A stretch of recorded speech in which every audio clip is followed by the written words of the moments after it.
Good morning বন্ধুরা, welcome back to my channel. আমি অনন্যার একটা নতুন ব্লগে তোমাদের সকলকে স্বাগত জানাই। আজ ঠাকুরঘর থেকে আমার ব্লগটা শুরু করলাম। আজ হচ্ছে ফলহারিণী অমাবস্যা, এই সকাল সকাল কিন্তু পুজোটা সেরে নিলাম। তো দেখো, আজ ফলহারিণী অমাবস্যা বলে আজকে ভগবানকে ফল নিবেদন করেছি, গোটা ফলও দিয়েছি। আর তার সাথে দেখো, মাকে আজকে নিজের হাতে আঙুরের মালা বানিয়ে পরিয়েছি। আর গাছের দেখো জবা ফুল, সেটাও নিবেদন করেছি। এদিকে দেখো গনুদাদাকেও কিন্তু গাছের ফুল দিয়েছি। সব ঠাকুরকে কিন্তু আজকে গাছে যা যা ফুল ফুটেছিল সেই সবগুলো দেখো নিবেদন করেছি।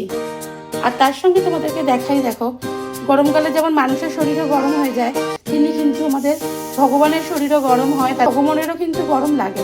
তাই জন্য আজ ভগবানের উদ্দেশ্যে দেখো পানাকাম বানিয়েছি। রামের কিন্তু এটা প্রিয় পানীয়, তাই এই পানীয়টা কিন্তু আজ বানিয়ে নিলাম ভগবানের উদ্দেশ্যে। একদম ঠান্ডা ঠান্ডা ভগবানকে পানাকাম বানিয়ে নিবেদন করেছি। তো চলো, আজ ভোগে আছে দেখো ফল, মিষ্টি, ছানা। তো চলো, এবার পুজো হয়ে গেছে, সকাল সকাল পুজোটা কমপ্লিট করে নিয়েছি, এবার বাকি কাজগুলো করবো। চলো, তো সকাল সকাল তো দেখেই নিয়েছি যে পুজো টুজো করে নিয়েছি। আজকে ফলহারিণী অমাবস্যা, যেহেতু পুজো টুজো করে প্রসাদও খেয়ে নিয়েছি। আর এখন হচ্ছে বিমানবাবুর ছুটি পড়েছে, গরমের ছুটি, তার এক এক দিন এক একটা আবদার। তা আজকে আবদার করেছে রেস্টুরেন্ট স্টাইল লাচ্ছা পরোটা আর মালাই কোপ্তা, কিন্তু হোয়াইট গ্রেভি হতে হবে। এখন ছেলে বলেছে না করতে পারি কি আর, তো ভাবলাম চলো বানিয়ে নেওয়া যাক। এই বানাবো আজকে রেস্টুরেন্টের মতো করে লাচ্ছা পরোটা আর হচ্ছে মালাই কোপ্তা। তো চলো তোমরাও দেখতে থাকো।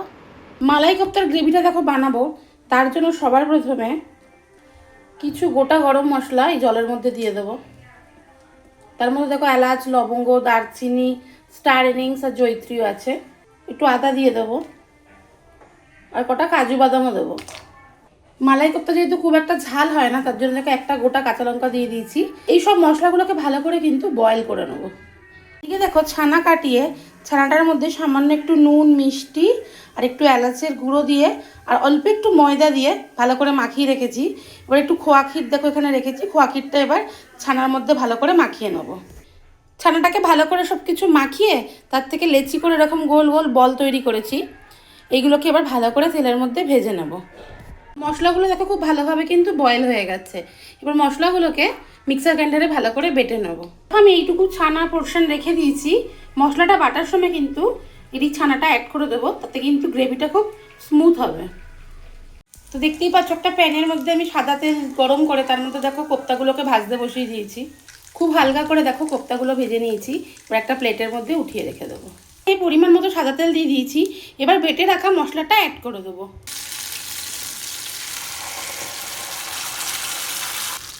এবার মশলাটাকে দেখো খুব ভালো করে কিন্তু কষিয়ে নেব।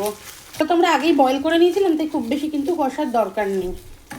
মশলায় দেখো পরিমাণ মতো নুন দিয়ে দেবো আর স্বাদ অনুসারে অল্প করে একটু চিনি দিয়ে দেবো। এবার পরিমাণ মতো একটু টক দই দিয়ে দেবো। টক দইটাকে মশলার সাথে খুব ভালো করে দেখো মিশিয়ে নেব। মশলা মতো দেখো সম্পূর্ণ কষা হয়ে গেছে, এবার পরিমাণ মতো একটু গরম জল দিয়ে দেবো। গ্রেভিটা দেখো ফুটতে শুরু করেছে, ঠিক এই সময় কিন্তু ফেস ক্রিমটা অ্যাড করে দেবো। এবার সবশেষে অল্প একটু কাসুরি মেথি ছড়িয়ে দেবো। এবার ভেজে রাখা ছানার বলগুলো অ্যাড করে দেবো। অল্প একটু ফুটে গেলেই কিন্তু মালাই কোপ্তা আমাদের রেডি হয়ে যাবে। তো দেখতেই পারলে কিন্তু কত সহজে ঘরেই এরকমভাবে মালাই কোপ্তা বানিয়ে নেওয়া যায়। তো কোপ্তা দেখো আমার অলমোস্ট রেডি হয়ে গেছে। এবার নামাবার সময় এরকম একটা ছোটো বাটারে কিউব অ্যাড করে দেবো। পরোটা বানানোর জন্য দেখো একটা লেচি কেটে এরকমভাবে ভালো করে আগে বেলে নিয়েছি। নর্মালি যেমন ময়দা মাখা হয়, নুন, মিষ্টি, তেল দিয়ে ভালো করে, আর একটু অল্প একটু দুধ দেওয়া হয়েছিল, দিয়ে ভালো করে মেখে নেওয়া হয়েছে একটু নরম করে। এবার বেলে নিয়েছি, এবার দেখো কাটিং করবো। আর আমি একটা পিৎজা কাটার নিয়েছি, তোমরা চাইলে ছুরিও নিতে পারো। এরকমভাবে ধরবো আর কাটবো, দেখো যত সরু সরু করে কাটা যায় আর কি।